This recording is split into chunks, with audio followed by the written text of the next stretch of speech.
Hello and very warm welcome to the analyst. I am sure आप सब लोगों को पता ही होगा कि आर्टिकल 370 के एब्रोगेशन को लेकर सुप्रीम कोर्ट की तरफ से जजमेंट आ चुका है। सुप्रीम कोर्ट ने एब्रोगेशन ऑफ आर्टिकल 370 को मंजूरी दे दी है। इससे पहले कि हम यह देखें कि सुप्रीम कोर्ट ने इस इशू को लेकर क्या कहा है, हम यह देख लेते हैं कि इसका बैकग्राउंड क्या था।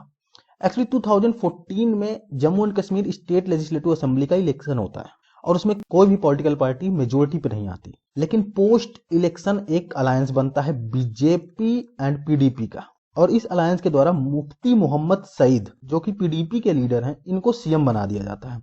हालांकि 2016 में इनकी डेथ हो जाती है।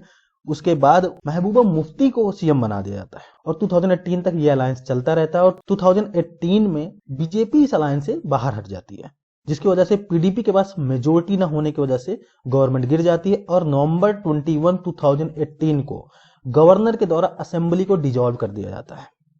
और उसके ठीक एक महीने बाद दिसंबर 19, 2019 को जम्मू एंड कश्मीर में presidential rule under article 356 impose कर दिया जाता है। प्रेसिडेंशियल रूल लगने के बाद अगस्त 5, 2019 द हिस्टोरिक डे, इस दिन आर्टिकल 370 के अंदर जो भी जम्मू एंड कश्मीर को स्पेशल स्टेटस दिए गए थे उनको हटा दिया जाता है और ये इश्यू जाता है सुप्रीम कोर्ट में। अब सुप्रीम कोर्ट में केस चलता है और सुप्रीम कोर्ट को दिसंबर 2023 को जजमेंट आता है और सुप्रीम कोर्ट की जो जजमेंट है उसके की टेक अवेज क्या है वो मैं आपको बताता हूँ।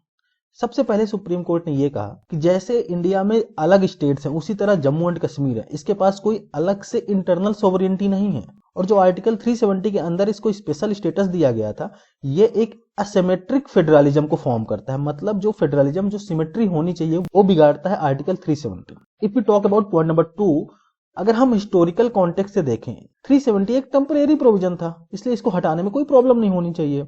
और आर्टिकल 373 के अंदर प्रेसिडेंट के पास पावर है कि जो आर्टिकल 370 है उसको एक नोटिफिकेशन के थ्रू उसको नलीफाई किया जा सकता है या फिर हटाया जा सकता है। And the fourth point is, जब सुप्रीम कोर्ट में केस गया था ना तो उसमें एक बात और डिस्कस की जा रही थी कि कॉन्स्टिट्यूशन में यह लिखा हुआ है कि कॉन्स्टिट्यूएंट असेंबली के द्वारा अप्रूव होना चाहिए। जब भी अगर आप 370 को हटाएंगे तो चेंजेस लाएंगे तो उस कॉन्स्टिट्यूएंट असेंबली के द्वारा अप्रूव होना चाहिए। लेकिन प्रॉब्लम यह है कि कॉन्स्टिट्यूएंट असेंबली तो सिर्फ कॉन्स्टिट्यूशन बनाती है। जम्मू एंड कश्मीर का कॉन्स्टिट्यूशन बना, उसके बाद कॉन्स्टिट्यूएंट असेंबली हट गई, इलेक्शन होते हैं, इलेक्शन होने के बाद वो लेजिस्लेटिव असेंबली हो जाती है, तो कॉन्स्टिट्यूएंट असेंबली तो है नहीं कोई।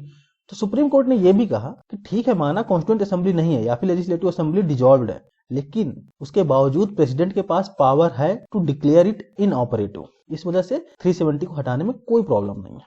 हालांकि उसके बाद सुप्रीम कोर्ट ने गवर्नमेंट को भी बोला कि जितनी जल्दी से जल्दी हो सके जम्मू एंड कश्मीर के लिए स्टेटहुड दिया जाए और लद्दाख एज ए यूटी को अपहेल्ड कर दिया कि ठीक है लद्दाख यूटी बना दो लेकिन जम्मू एंड कश्मीर को स्टेट जल्द से जल्द बनाओ। और इलेक्शन कमीशन ऑफ इंडिया को भी बोला गया कि आपको इलेक्शन करवाने हैं असेंबली के लिए सितंबर 30, 2024 से पहले। और कोर्ट ने साथ में यह भी बोला कि जो भी जम्मू एंड कश्मीर का पहले कॉन्स्टिट्यूशन होता था वो अब रिडंडेंट एंड इनऑपरेटिव हो जाएगा। तो ये अब कॉन्स्टिट्यूशन ऑफ इंडिया जो कि हर जगह लागू होता है उसी के अकॉर्डिंग ये भी काम करेगा, इसका कोई अलग से कॉन्स्टिट्यूशन नहीं होगा। ठीक है, तो ये पूरा टेक अवे था सुप्रीम कोर्ट का।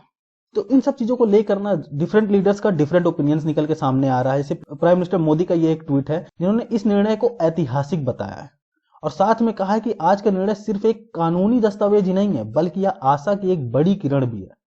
इससे उज्जवल भविष्य का वादा है, साथ ही एक सशक्त और एकजुट भारत के निर्माण का हमारा सामूहिक संकल्प भी है। तो इन्होंने वेलकम किया इस जजमेंट को। ऑब्वियसली गवर्नमेंट को वेलकम करना ही था, लेकिन जो कई अलग पार्टीज हैं उनके द्वारा कुछ अलग अलग रिएक्शन निकल के आए हैं। उमर अब्दुल्ला जो कि नेशनल कॉन्फ्रेंस के लीडर हैं, इन्होंने एक वीडियो बनाया और सोशल मीडिया एक्स जो कि पहले बोला था ट्विटर, उसमें पोस्ट किया। 10 मिनट की वीडियो है और महबूबा मुफ्ती ने भी वीडियो बनाया और उनका कुछ रिएक्शंस निकल के आए हैं।